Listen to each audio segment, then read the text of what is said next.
अस्सलामु अलैकुम।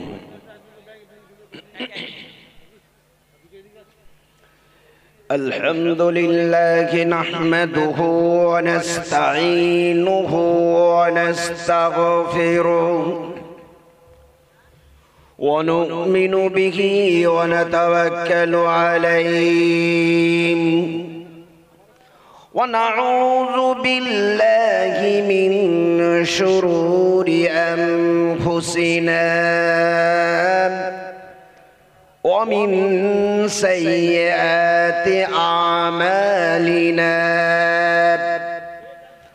من يهده الله فلا مضل له ومن يضلل فلا هادي له وأشهد أن لا إله إلا الله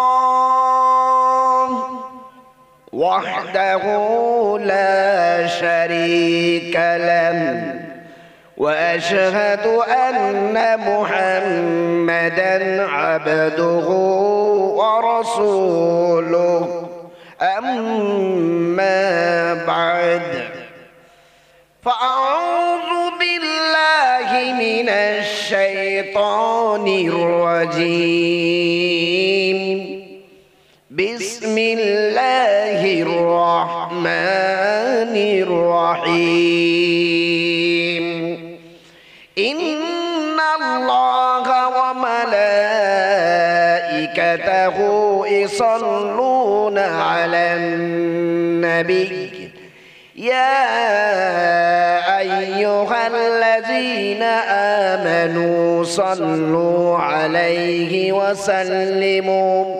وسلموا تسليما اللهم صل على محمد وعلى آل محمد كما صليت على إبراهيم وعلى آل إبراهيم إنك حميد مجيد اللهم بارك على محمد وعلى آل محمد كما باركت على إبراهيم وعلى آل إبراهيم إنك حميد مجيد رب زدني علما رب اشرح لي صدري ويسر لي أمري واحلل عقدة من لساني يفقه قولي اللهم إني أحمدك وأستعينك على الكتابة بالحكمة والموعظة الحسنة শ্রদ্ধেয় সম্মানীয় সভাপতি মহাশয়, মুআজ্জাজ মুহতারাম হযরত উলামায়ে কিরাম, জ্ঞানী গুণী বিজ্ঞ পণ্ডিত মহল, বয়োজ্যেষ্ঠ মুরব্বী হযরত, সমকক্ষ বন্ধু বান্ধবরা, বয়কনিষ্ঠ স্নেহের ছোট ছোট ছেলে ও মেয়েরা, ছাত্র ছাত্রীরা, পর্দার অন্তরালে উপবিষ্ট দূর থেকে গান পেতে থাকা পর্দানশীল মা ও ভগ্নীরা, সকলকে শ্রেণীগতভাবে পর্যায়ক্রমে শ্রদ্ধা ভালোবাসা স্নেহ পেশ করে সেই মহিয়ান গরিয়ান সর্বশক্তিমান মাহবুদ মাওলার দরবারে অসংখ্য অসংখ্য শুকরিয়া, কৃতজ্ঞতা, হামদ ও সানা এই জন্য পেশ করছি যে আল্লাহ তাআলা আমাদেরকে এই পুত পবিত্র মজলিসে বসে বিভিন্ন উলামায়ে কেরামের মুখ নিঃসৃত আল্লাহ তাআলার পবিত্র কালাম ও রাসূল করিম সাল্লাল্লাহু আলাইহি সাল্লামের পবিত্র হাদিস শোনার, জানার এবং পরবর্তীকালে মানার সুবর্ণ সুযোগ বা তৌফিক দান করেছেন বা করছেন। এই জন্য আমরা স্বতঃস্ফূর্তভাবে বলি আলহামদুলিল্লাহ। সকলে জোরে সোরে বলি আলহামদুলিল্লাহ। মুহতারাম ও মুকাররম, আল্লাহর প্রশংসা করলাম, তার কিতাব নিয়ে আলোচনার জন্য আপনাদের সামনে উপস্থিত হয়েছে। আমি আমার অক্ষমতার দ্বারাই এই ঘোষণা দিয়ে রাখি যে আল্লাহর যেমন প্রশংসা করা দরকার তেমনটা আমার দ্বারাই সম্ভব নয়। আমি তার সঙ্গে বলে রাখি আল্লাহর কিতাবের যেমন ব্যাখ্যা বিশ্লেষণ করা দরকার সেটাও আমার ক্ষমতা নেই। আল্লাহর তৌফিকেই আল্লাহর শুকরিয়া করেছি। আল্লাহর তৌফিক নিয়ে তার কিতাবের কিছু ব্যাখ্যার জন্য আপনাদের সামনে উপস্থিত হয়েছি। আল্লাহর প্রশংসা করেও শেষ করা যাবে না, আর তার কিতাবের ব্যাখ্যা করেও আমরা শেষ করতে পারবো না। বিভিন্ন জায়গায় আল্লাহ তাআলা বিভিন্ন ভাবে বর্ণনা করেছেন। তার মধ্যে আল্লাহ তাআলা 21 পারায় বর্ণনা করছেন, বিসমিল্লাহির রহমানির রহিম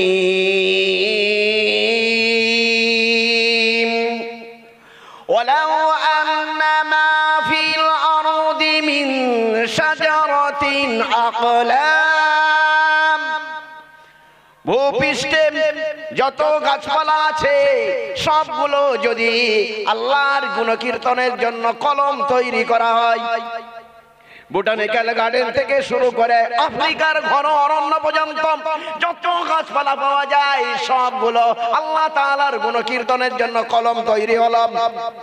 কালি হিসাবে কি ব্যবহার করা হবে এটাও আল্লাহ তাআলা বলছেন, ওয়াল বাহরু ইয়ামুদ্দুহু মিন বাদিহি সাবআতু আবহুর, 7 সমুদ্রের পানিগুলো কালি হিসাবে যদি আল্লাহর গুণকীর্তনের জন্য ব্যবহার হয়ে যায়, কালিও হয়ে গেল কলমও হয়ে গেল। কত কালি আছে দুনিয়ার মানুষ হিসাব করে বলতে পারবে না। পৃথিবীতে যত স্থল আছে তার 3 গুণ জল আছে। বঙ্গোপসাগর রয়েছে, আরব সাগর রয়েছে, আটলান্টিক সাগর রয়েছে, মহাসাগরগুলো রয়েছে। এগুলো কালি হিসেবে ব্যবহার করা মানুষের জন্য সম্ভব নয়। যদি ওটাকে মানুষ অসম্ভব মনে করে, আল্লাহ তাআলার গুণকীর্তন তার থেকে আরো অনেক অসম্ভব। গুণকীর্তন করে শেষ করা আরো বেশি অসম্ভব হয়ে যায়।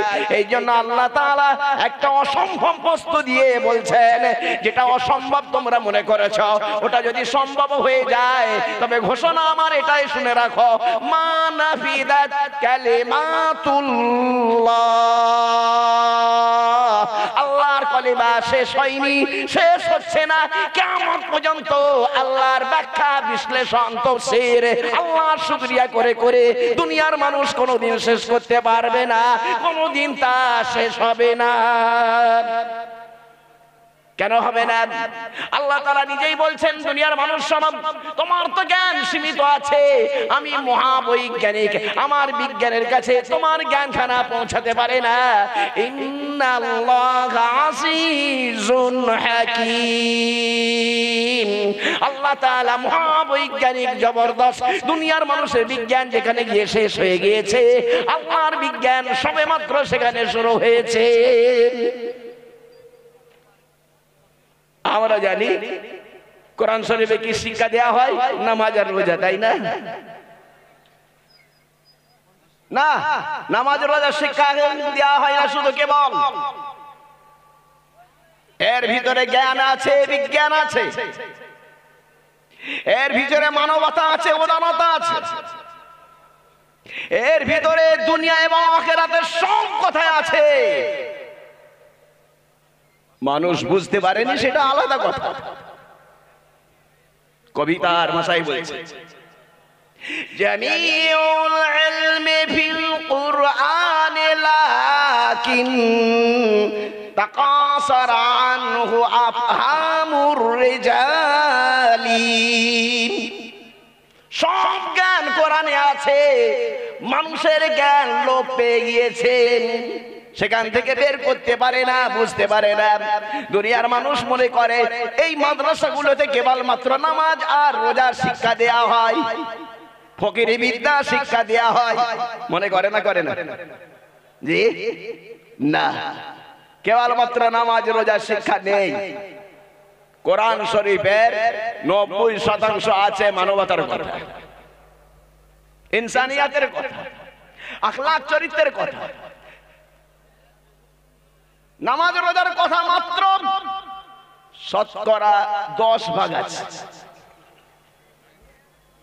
কোরআন শরীফের আয়াত কখানা? আমি গুনে দেখেছি 6236টা। আমাদের কাছে যে কোরআন শরীফ রয়েছে ওতে আয়াত নম্বর দেয়া আছে। 6236টা আয়াতের মধ্যে নামাজ রোজা ক পার্সেন্ট? উসুলের কিতাব যেখানে বিধান পড়ানো হয় ওই বিধানে লেখানো আছে বিধানের বিধান, ইসলামী ল, ল এর আবার বিধান আছে, তাকে বলা হয় উসুলুল ফিকহ। এতে লেখা আছে মিকদারু 500 আয়াত, মানে হলো 500 আয়াত আছে, শুধু বিধান বলা আছে। এবারে বলুন 6000-এর সঙ্গে 500 গড় কত দাঁড়াচ্ছে? যারা হিসাব জানেন তারা বলেন। খুব বেশি বেশি 10% গিয়ে দাঁড়াবে। 500 আয়াতে আছে বিধান, 6236টা আয়াত আছে কোরআন। গড় নির্ণয় করলে 10% আছে নামাজ রোজার কথা, হজ যাকাতের কথা 10% আছে, বাকি 90% তবে কি আছে? মানুষ জানেনি, মানুষ বোঝেনি, মানুষ ভুল ব্যাখ্যা করে দিয়েছে। আমি প্রথমে বলেছি এর ভিতরে জ্ঞান আছে, বিজ্ঞান আছে, কৌশল আছে, হিকমত আছে, মানবতা আছে, উদারতা আছে, প্রেম, প্রীতি, ভ্রাতৃত্ব, ঐক্য, মিল্লাত আছে, তথা দুনিয়া এবং আখিরাতে যা কিছু প্রয়োজন সবের ভিতরে ঢুকিয়ে দেওয়া হয়েছে। বলুন সুবহানাল্লাহ।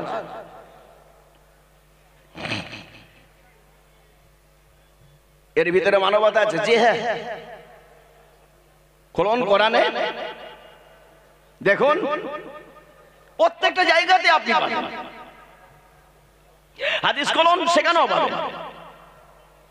কোরআন শরীফের প্রথম আয়াতে বলা হলো আলহামদুলিল্লাহি রাব্বিল আলামিন। সমস্ত প্রশংসা সে আল্লাহর, পালক যিনি সারা দুনিয়ার। যদি হীনমন্যতা থাকতো বলা হতো আল্লাহ মুসলমানের কথা বলা হলো না, আল্লাহ তাআলাকে বলা হলো রব্বিল আলামিন। সারা জগতে তিনি হলেন প্রতিপালক। এতে শিক্ষা দেয়া হয়েছে মুসলমান তুমি আল্লাহর ইবাদত করবে, কিন্তু সারা দুনিয়ার মানুষ সব হলো আল্লাহর বান্দা। আল্লাহকে আল্লাহ বলুক চাই নাই বলুক, নামাজ পড়ুক চাই নাই পড়ুক, সবই আল্লাহর বান্দা। আল্লাহর বান্দা হিসাবে তাকে তুমি লক্ষ্য রাখবে। সারা জগতের মানুষ আসুক, তাদের কিতাবটাও নিয়ে আসুক, দেখা যাক সেখানে তো আছে তাদের কিতাব। আমার কোরআনের ভিতরে আছে সারা দুনিয়ার কথা, আল্লাহর পরিচয়ে প্রথম আয়াতে এটা বলা হলো। কোরআন শরীফের শেষ সূরা, সেখানে ওই একই কথা বলা আছে, কুল আউযু বিরাব্বিন নাস মালিকিন নাস ইলাহিন নাস। বলম আশ্রয় গ্রহণ করছি আমি ওই প্রতিপালকের, যিনি হলেন সারা দুনিয়ার মানুষের প্রতিপালক।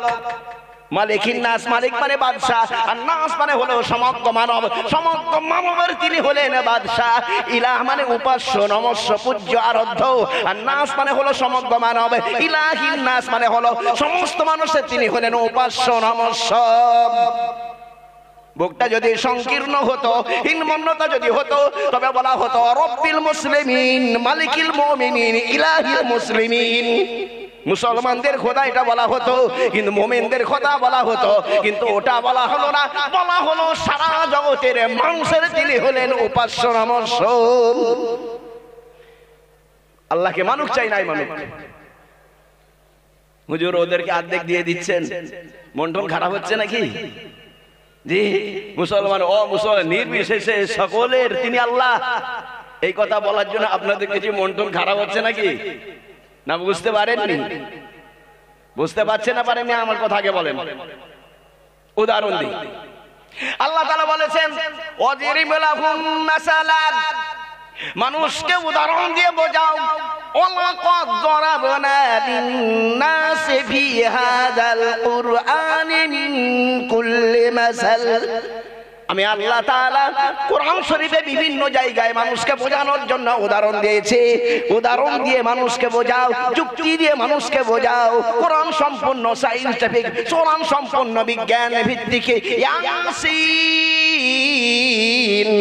ওয়াল কুরআনিল হাকীম।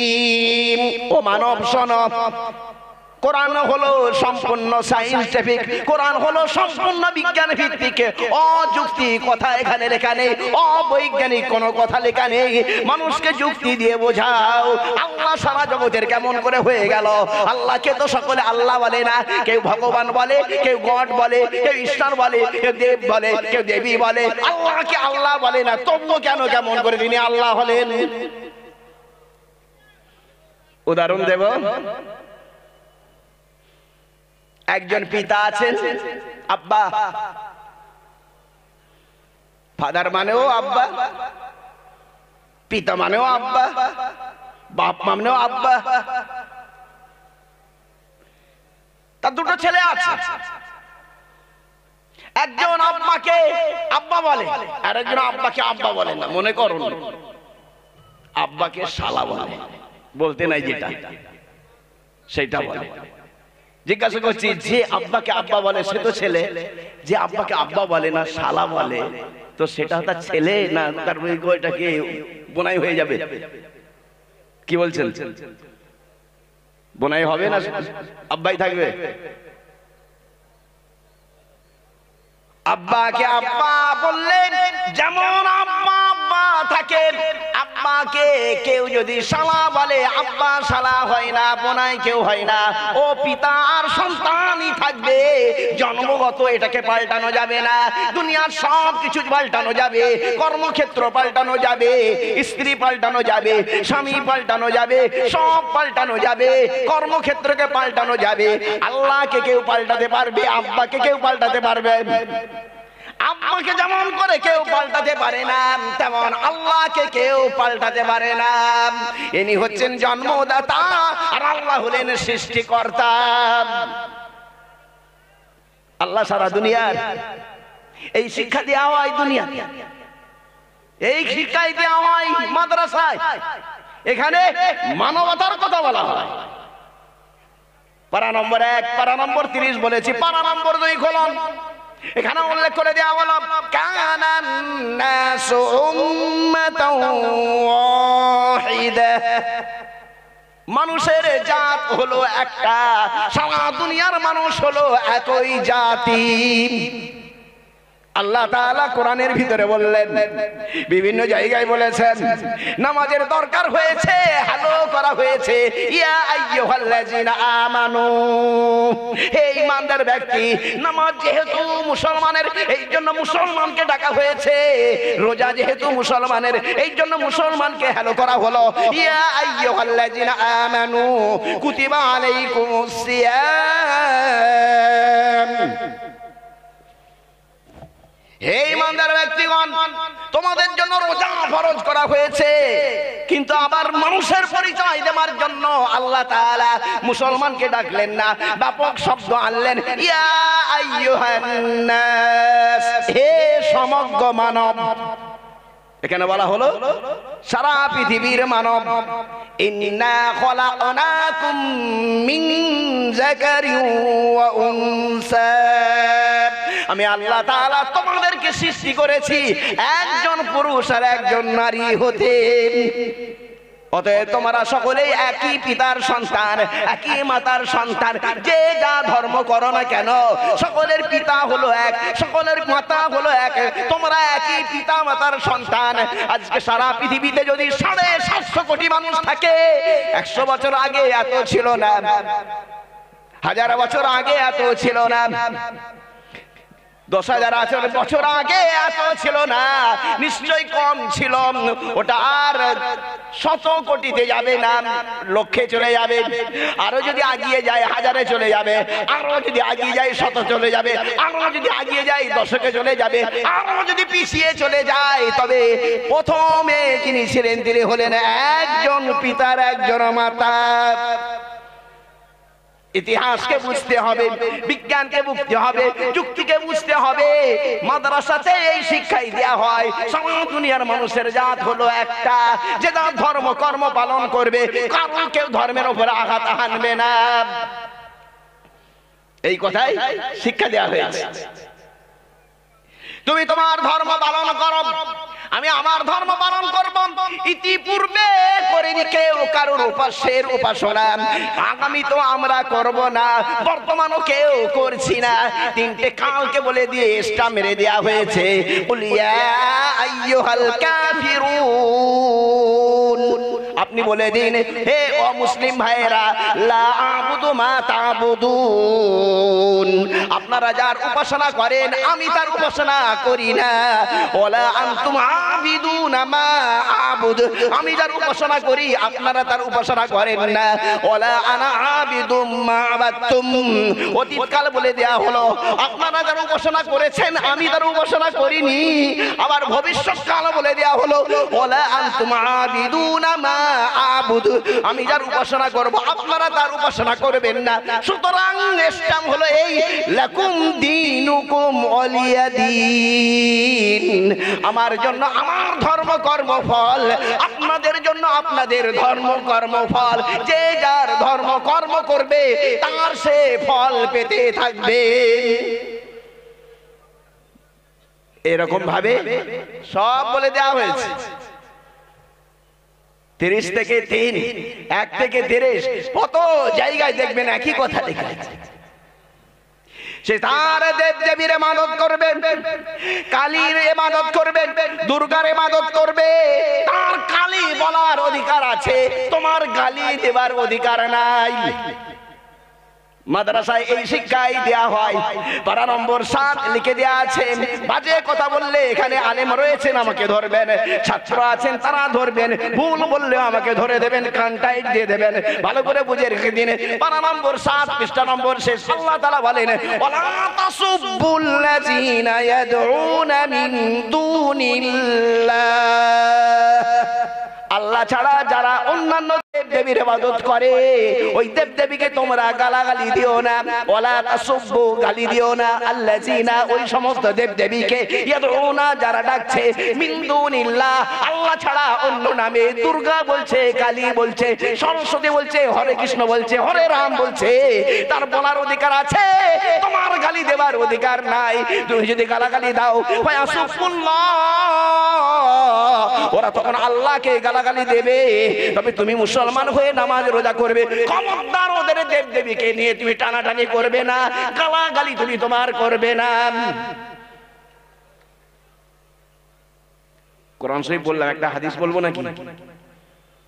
জি, সকলের জানা আছে যে, আর একবার রিনিউ হয়ে যায়। নামাজের জায়গায় ঠিক আছে, রোজার জায়গায় ঠিক আছে,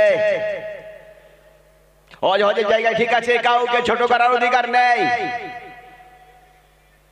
কেউ যদি কিছুকে অস্বীকার করে দেয় বেঈমান হয়ে যাবে। নামাজ মহামূল্য বস্তু, মহামূল্যবান বস্তু, রোজা মহামূল্যবান বস্তু, হজ মহামূল্যবান বস্তু। জিজ্ঞাসা করছি, বিপদের সবাই কি দিয়ে তারা দোয়া করেছিল? নামাজ পড়ে না কোরআন পড়ে না হজ করে না যাকাত দিয়ে, কি দিয়ে তারা দোয়া করেছিল? বুখারী মুসলিমের রিওয়ায়াত, মুত্তাফাক আলাইহি রিওয়ায়াত, বুখারী আর মুসলিমে একই সনদে আছে, মুত্তাফাক আলাইহি রিওয়ায়াত। এই রিওয়ায়াতের ভিতরে আছে 3 জন ব্যক্তি যাচ্ছিল পাহাড়ের পাদদেশ দিয়ে, সকলেরই জানা, স্মরণ করিয়ে দেবার জন্য কেবলমাত্র বলছে। ওই 3 জন যেতে যেতে বৃষ্টিতে পড়ে গেল, গুহার ভিতরে আশ্রয় নিল, পাহাড়ের চাঙড় এসে মুখখানাকে বন্ধ করে দিল। হ্যালো নেই, কাউকে বলে দেয়া হবে এখানে ধরা পড়ে গিয়েছে, আমাদেরকে বাঁচিয়ে দাও, হ্যালো করারও নেই, কেরেন নেই, ধাক্কা মেরে দেওয়া হবে, কাউকে ডাকারও কিছু নেই। এখন একটাই পথ আছে, আল্লাহর দরবারে দুখানা হাত তুলে একবার দোয়া করে দাও। জিজ্ঞাসা, আমার নামাজ পড়ে দোয়া করেছিলেন কিনা? না না, নামাজকে আমি অস্বীকার করছি না, ছোট করছি না, নামাজ বড় বস্তু, মহামূল্যবান বস্তু। রোজা রেখে কি তারা দোয়া করেছিলেন? না না, বরং তারা যেটা দোয়া করেছিলেন ভালো করে দেখে নিন, মানুষের অধিকার, নারীর অধিকার, পিতা মাতার অধিকারকে তারা বজায় করেছিলেন। এই জন্য এই দিয়ে তারা তিনজন দোয়া করেছিলেন, তাদেরকে আল্লাহ তাআলা ওখান থেকে মুক্তি দিয়েছিলেন। বলুন সুবহানাল্লাহ। বলবেন না সুবহানাল্লাহ? জোরে বলেন সুবহানাল্লাহ। জানা আছে সকলে? তবে একবার বলে দিই, ইশারা বলে দিলাম তো। একজন বলল, আল্লাহ আমার পিতামাতা বৃদ্ধ বৃদ্ধা হয়ে গিয়েছিলেন, তাদের রিজিকার জন্য, জীবিকার জন্য আমি কেবলমাত্র দুধ দহন করার ব্যবস্থা করতাম, আমার গরু ছাগল নিয়ে আমি চড়াতে যেতাম, সন্ধ্যেবেলা এসে প্রথম পিতামাতাকে পান করাতাম, এরপরে বাচ্চাদেরকে পান করাতাম। চড়াতে চড়াতে ঘাস আর কাছে পাওয়া গেল না, দূরে চলে গেলাম, ফিরতে সন্ধে হয়ে গেল, রাত ঘনিয়ে গেল, দুধটাকে দুইলাম, পিতা মাতার কাছে গিয়ে দেখলাম ঘুমিয়ে গিয়েছে তারা। বাচ্চাগুলো পায়ের কাছে তখন কান্নাকাটি করছিল, আব্বা পান করাও। আমি বললাম চুপ, আগে বাপকে পান করাবো তারপরে তোদের। এইভাবে বাচ্চাগুলো ঘুমিয়ে গেল, আব্বার সামনে দুধের বালতি নিয়ে আমি দাঁড়িয়ে রইলাম। আব্বা মা তারা ঘুমিয়ে গেলেন, আর তাদের মাথায় দাঁড়িয়ে দাঁড়িয়ে রাতখানা পার করে দিয়েছে। আল্লাহ, পিতা মাতার অধিকারকে আমি বজায় করেছি, পিতা মাতাকে আমি সম্মান করেছি, আল্লাহ তাআলা তাদের আমি খেদমত করেছি, সেবা করেছি। এই পিতা তার সেবার জন্য আল্লাহ তোমার জন্য আমি করেছি, যদি তোমার কাছে এটা পছন্দ হয়ে যায় মেহেরবানি করে এই চাঙড়খানাকে একটু সরিয়ে দাও। সঙ্গে সঙ্গে কবুল হয়ে গিয়েছে, চাঙড়খানা একটু সরে গিয়েছে, বাঁচার আলো আসছে, দুনিয়ার আকাশের আলো আসছে, কিন্তু ওখান থেকে বের হওয়া যাবে না, একটুখানি মাত্র সরেছে। এই জন্য দ্বিতীয় ব্যক্তি, তুমি কি করেছো বলো? বলে আমি আর কি আর করব, আমার তেমন কিছু ছিল না, আমি একজন ব্যক্তিকে মজদুর লাগিয়েছিলাম, কাজ করলাম, যখন আমি টাকা দিতে গেলাম সে নিল না, আমি কি আর করব, আমি অস্বীকার করতে পারি না। ওর টাকাটাকে নিয়ে আমি ব্যবসায়ী দিলাম, বিরাট বড় ব্যবসা যখন হয়ে গেল, পশুর পাল হয়ে গেল, অনেকদিন পরে আসলার বলল আমার মজদুরি দাও। আমি বললাম ওই যে ব্যবসাখানা আছে ওটা নিয়ে নাও। সে বললো আর কি করবে না, বিদ্রুপ করবে না, আমার টাকাখানা দিয়ে দাও। আমি বললাম ওটাই তোমার টাকা, তোমার টাকা দিয়ে আমি ব্যবসা করেছি, এই জন্য আমি এটাকে নিতে পারি না, ওতে যা আছে সব তুমি নিয়ে নাও, গরু ছাগলগুলো নিয়ে নাও, ওর যে পালক আছে সেটাও নিয়ে নাও, ওর যে চাকর আছে ওটাও নিয়ে নাও, রাখালটাও নিয়ে নাও, সব ওই থেকে হয়েছে ওইগুলো নিয়ে নাও। ওই মানুষটা সব পশু আর চাকর নিয়ে ব্যবসা নিয়ে চলে গিয়েছিল। এ আল্লাহ, এটা যদি পছন্দ হয়ে যায় তবে এই পাহাড়টাকে আরেকটু সরিয়ে দাও। সঙ্গে সঙ্গে আরেকটু সরে গিয়েছে। কি দিয়ে দোয়া করেছিল? মানুষের সঙ্গে লেনদেন, আচার আচরণ, ব্যবহার বিধি, মানুষকে কোনোদিন ঠকানো যাবে না। যে যা দোকান চালায়, যা চালাই না কেন, কাউকে ঠকানো যাবে না, তার অধিকার তাকে দিতে হবে। এই হকটা দেবার জন্য আল্লাহ তাআলা সেই দিনে দোয়া কবুল করে নিয়েছেন, তার জন্য পাহাড়ের চাঙড়খানা আল্লাহ তাআলা সরিয়ে দিয়েছেন। হাত গলানো যাবে, এখনো মাথা গলানো যাবে না। দ্বিতীয় বন্ধু, তুমি কি করেছো? বলে আমি তো তেমন কিছু করিনি, তো একটা আমি গোনা থেকে বেঁচেছিলাম, আমি নারীর ইজ্জতকে রক্ষা করেছিলাম। চাচাতো বোনের সঙ্গে আমার অবৈধ প্রেম। চাচাতো বোন বলেছিল এত সোনার টাকা আনতে হবে, যত সোনার টাকা দাবি করেছিল তার সঙ্গে ব্যভিচারীর জন্য আমি তাকে টাকা দিয়ে দিয়েছিলাম। আমি যখন এবারে জিনা করতে যাব, ব্যভিচার করতে যাব, তেমন সময় সে আমাকে বলেছিল আল্লাহকে ভয় করো। এ আল্লাহ তাআলা তোমার ভয়তে আমি জিনা থেকে বেঁচে গিয়েছিলাম। জওয়ান যুবক ভালো করে শুনে রাখবেন, নারীর ইজ্জতকে রক্ষা করুন, নারীকে সম্মান করুন, তার মর্যাদা দান করুন, তার ইজ্জতকে লুণ্ঠন করার অধিকার নেই। এটা যদি আপনি মনে করেন, যদি মনে করেন ওটা আমারই বোন আমারই মা, এটা মনে করে যদি তার দিকে আপনি কুদৃষ্টিপাত না করেন, তার ইজ্জতকে যদি রক্ষা করেন, আপনার দোয়াটা ওই রকমই কবুল হয়ে যাবে। লোকটা তখন দোয়া করেছিল, আল্লাহ চাচাতো বোনকে আমি জিনা করলাম না, টাকা তো সে আগেই নিয়ে নিয়েছিল, তোমার ভয়ে রে ওই জায়গা থেকে আমি উঠে এসে গিয়েছিলাম। হে আল্লাহ, এটা যদি তোমার কাছে পছন্দ হয়ে যায়, মেহেরবানি করে তুমি ওটাকে হটিয়ে দাও। সঙ্গে সঙ্গে পাহাড়ের সবটা সরে গিয়েছিল, তিনজন ব্যক্তি ওই বিপদ থেকে নাজাত পেয়ে গিয়েছিল। রাওয়াহুল বুখারী, মুসলিম, সিয়াসাত তার অধিকাংশ হাদিসেই আছে, মুত্তাফাক আলাইহি, সকলেরই জানা। শুধু আমি স্মরণ করালাম, ওটা কি নামাজ না রোজা না হজ না যাকাত? পিতামাতার অধিকার, ব্যবসায়ীর অধিকার, নারীর ইজ্জত, গুনাহ থেকে বাঁচা, নেক কাজ করা, এইটা যেটা ছিল সেটাও ছিল মানবতা। বলুন সুবহানাল্লাহ। ইসলামে এই শিক্ষাই দেয়া হয়, ইসলামে অন্য কোনো শিক্ষা দেয়া হয় না। মাদ্রাসায় সন্ত্রাস শিক্ষা দেয়া হয় না, মাদ্রাসায় হিংসা শিক্ষা দেয়া হয় না, মাদ্রাসায় ঈমান, আমল, মানবতা, আখলাক, চরিত্র, প্রেম, প্রীতি, উদারতা, ভ্রাতৃত্ব, এই শিক্ষাই দেয়া হয়। আছে, কিয়ামত পর্যন্ত থাকবে। বলুন ইনশাআল্লাহ। জোরে বলে ইনশাআল্লাহ। আগিয়ে চলুন। আল্লাহ আল্লাহর ভাষায় বলেছেন, নবী নবীর ভাষায় বলেছেন, কবি কবির ভাষায় বলেছেন, রাসূল রাসূলের ভাষায় বলেছেন, আর ঋষি ঋষির ভাষাতেও বলেছেন। ওদের কথাগুলো একটু বলবো না জি? ঋষির ভাষায় বলে দিয়েছেন, সম্ভালে বিষ্ণু যশস্য গৃহে প্রাদুর্ভাবম সুমতাং বিষ্ণু যশস্য গর্ভ মা ধত্ত বৈষ্ণবম দ্বাদশাং শুক্ল পক্ষস্য মাধবে মাসি মাধবম চতুর্ভি ভাতি দেবং করিষ্যামি কলিক্ষয়ম জাত যুবং ভুবং দেবা সহস্র অবতরণে রতা ইদো জনা উপসূত নরা সংশেস্তবিষ্যতে নিপশ্চৈব মহাদেবং মরুস্থল নিবাসিনে নিপুলিঙ্গচ্ছেদ্য দস্যুষ্কটিস্য নেহনস্পতি হোতারমিন্দ মহারাশোরিন্দ আল্লাহ যষ্টং ষষ্ঠং পরমং পূর্ণং ব্রহ্মণং আল্লাহ আল্লাহ আদংলং ভূকেবং নির্গতকম জন্ম বৈকুণ্ঠবরপ ইনুতুত জফিনাম মুহাম্মাদাম গিরিজানাতাম নমস্তে নমস্তে নম আল্লাহ রাসূল মুহাম্মাদান গংবরস আল্লাহ আল্লাহ লা ইলাহা হরতে পাপম ইল্লা ইলাহা পরম পদম জন্ম বৈকুণ্ঠবরপ ইনুতুত জফিনাম মুহাম্মাদাম গিরিজানাতাম নমস্তে নমস্তানাম। ব্যাখ্যা করব।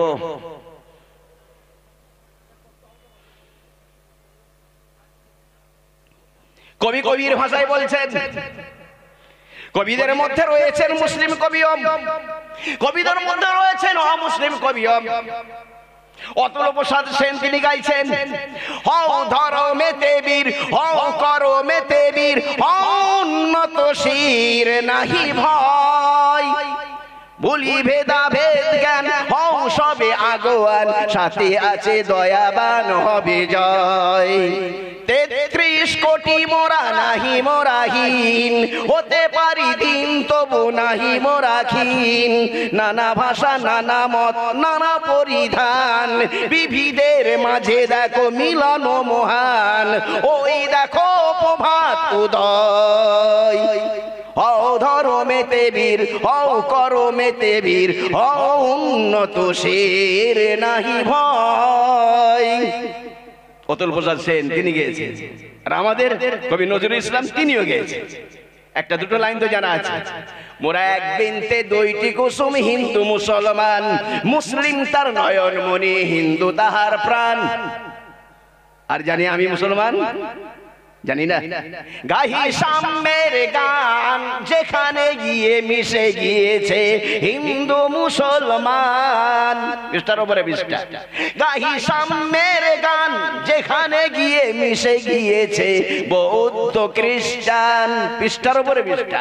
গাহি সাম্যের গান, যেখানে গিয়ে উঠে গিয়েছে যাবতীয় ব্যবধান। কবি নজরুল ইসলাম তিনি গেয়েছেন, একখানা নয় দুখানা নয়, ওরে গেয়েছেন।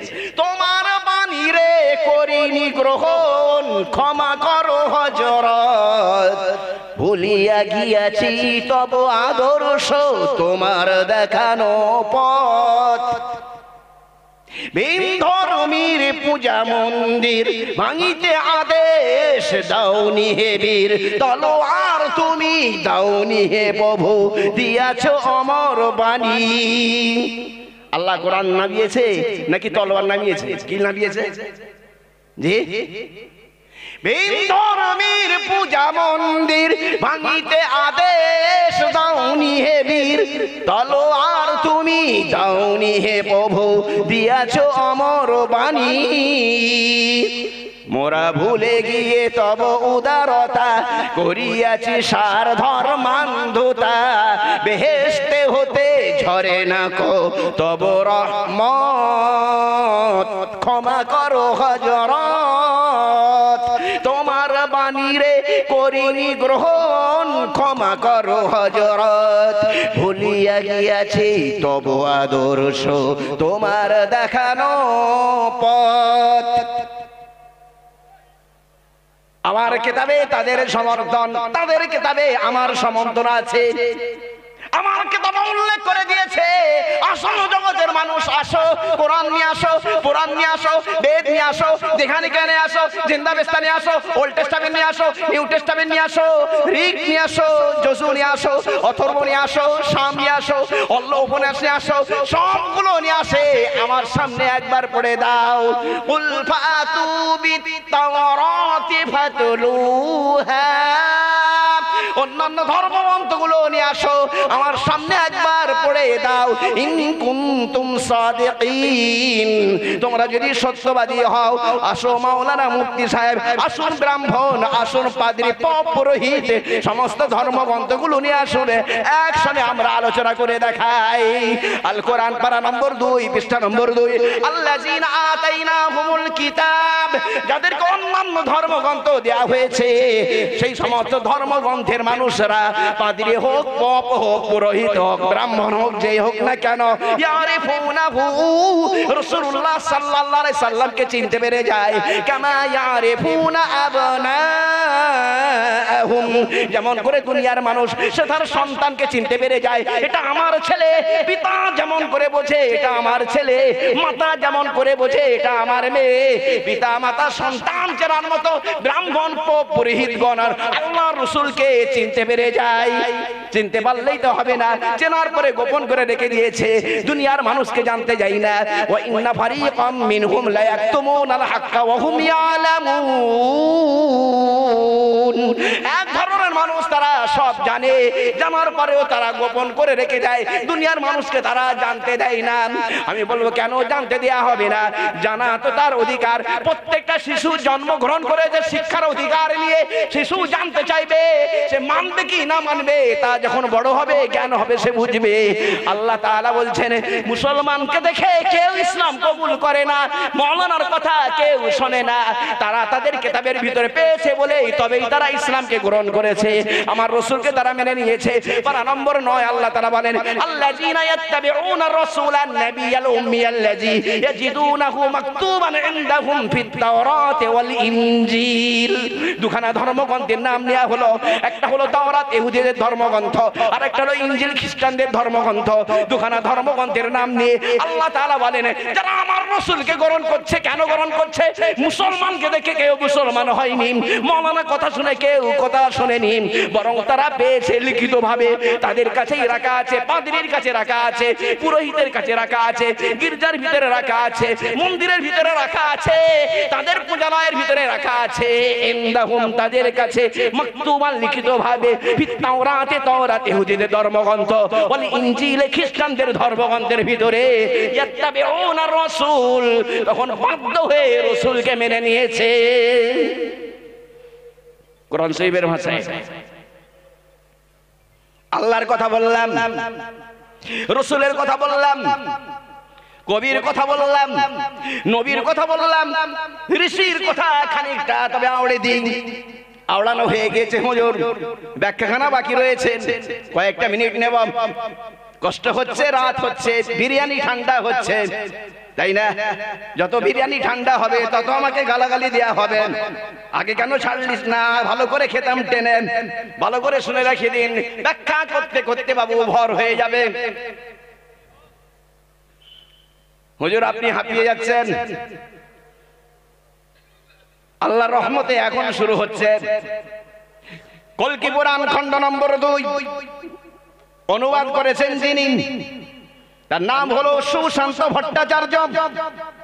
অনুবাদ করেছেন যিনি, তার নাম হলো সুদর্শন ভট্টাচার্য। এগুলো দাড়িওয়ালা টুপিওয়ালা মুসলমান নয়, ইমাম মাওলানা মুফতি মুয়াজ্জিন নয়, বরং এনারা হচ্ছেন একজন ব্রাহ্মণ সন্তান। তারা হচ্ছেন লেখক। অনুবাদ তারা করে দিয়েছেন।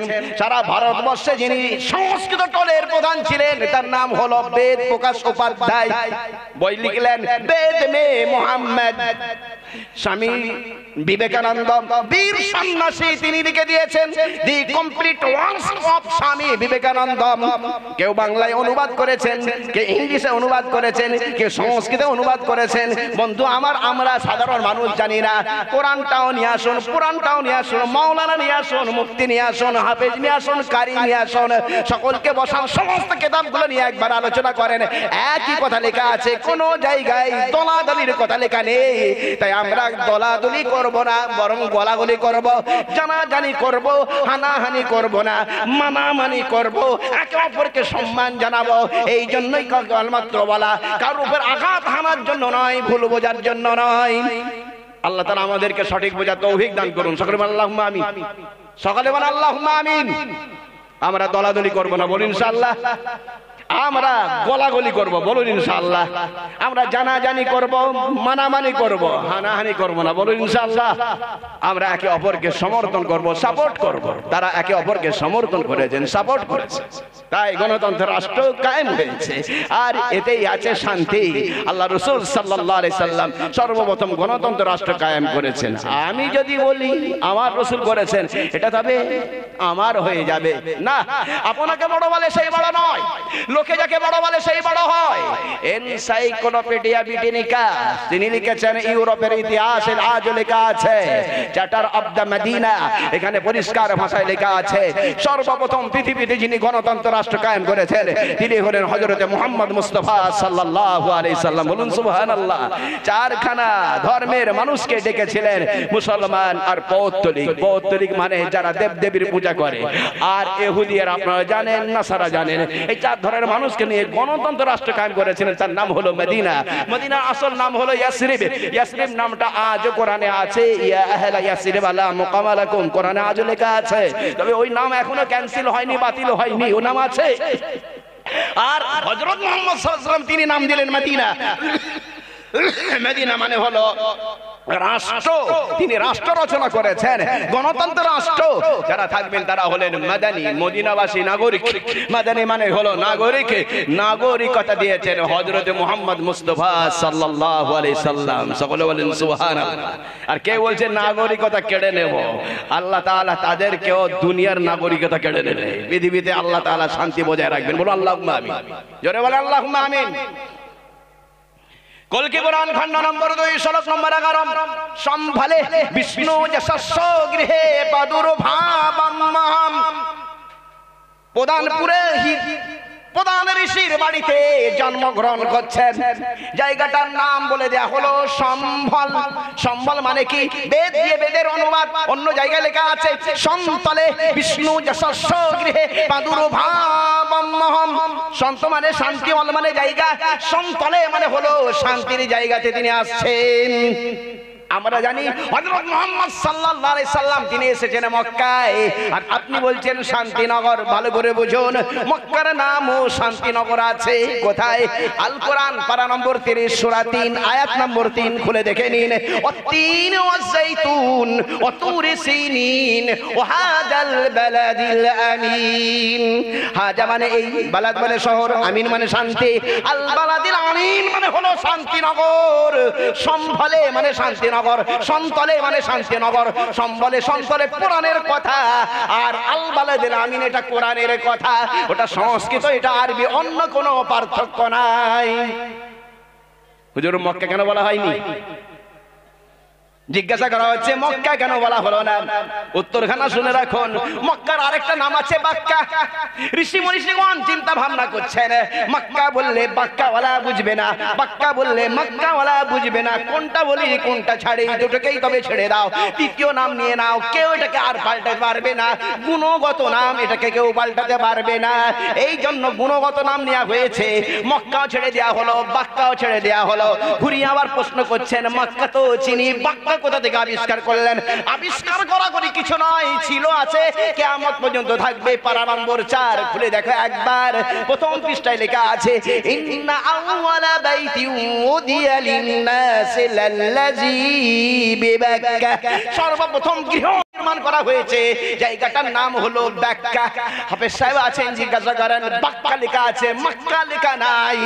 এখন ফির আবার ঘুরিয়ে জিজ্ঞাসা হয়ে যাবে, বাক্কা কেন বলা হলো, মক্কা কেন বলা হয় না? ওটাও ভালো করে বুঝে রাখে দিন। প আর ম দুটো দুই ঠোঁট থেকে উচ্চারণ হয়, প ফ ব ভ ম একই লাইনে উচ্চারণ করে দেওয়া হয়েছে। ঈশ্বরচন্দ্র বিদ্যাসাগর এই জেলার মানুষ, তিনি বর্ণ পরিচয় একই লাইনে লিখেছেন, কারণ এগুলো হচ্ছে অষ্টবর্ণ, দুই ঠোঁট থেকে উচ্চারণ হয়। একে বলা হয় কারিবুল মাখরাজ, উচ্চারণ স্থল কাছাকাছি, ভিতর থেকে আর বাইরে থেকে, দুই ঠোঁটের ভিতর আর বাইরে শুকনো আর ভিজে অংশ, এইখান থেকে উচ্চারণ হয়। তবে ব আর ম পড়া হবে, ভালো করে বুঝুন। সারা দুনিয়াতে কেবলমাত্র আরব নেই, ওনা আরবও পড়বে, ইউরোপও পড়বে, আমেরিকা পড়বে, জাপান পড়বে, জাপানি পড়বে, সারা দুনিয়ার মানুষ পড়বে। যদি পড়তে গিয়ে কারি সাহেব মক্কার জায়গায় বাক্কা বলে ফেলে, নামাজ যেন হয়ে যায়। তবে আমাদের উচ্চারণের সুবিধার্থে আল্লাহ তাআলা এক জায়গায় মক্কা, এক জায়গায় বাক্কা বলে দিয়েছে রে, যাতে করে নামাজখানা হয়ে যায়, উচ্চারণগত অসুবিধাকে দূর করে দেয়া হয়েছে। বলবেন না সুবহানাল্লাহ? জোরে বলেন। জি জি,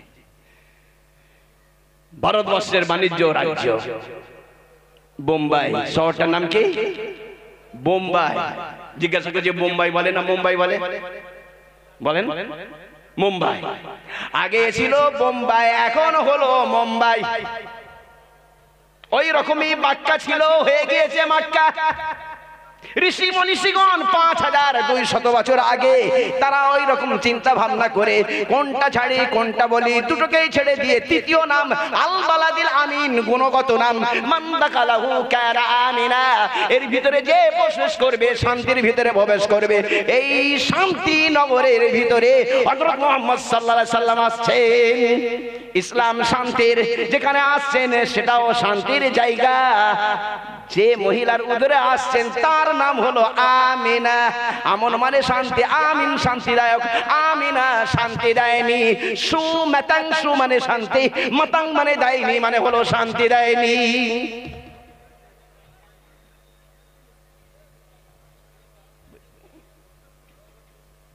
বলে হুজুর পরে কোনোদিন শুনবো, এখন কথা রাখেন, ব্যাখ্যা বাকি রয়ে গেল। 250 তত্ত্ব মানবতার পরিচয়, কোরআন হাদিস, পরকালের পরিচয় 250 কোরআন হাদিস। এই ধরনের আরো কিতাব আমি লিখেছি। আপনাদের মাওলানা বাকিবুল্লাহ সাহেবকে হাদিয়া দিলাম কিতাবুল মাসাইল, 5000 মসলা আছে। কলমা, নামাজ, রোজা, হজ, যাকাত, 20খানা কিতাব নিতে হবে না, এর ভিতরে আছে।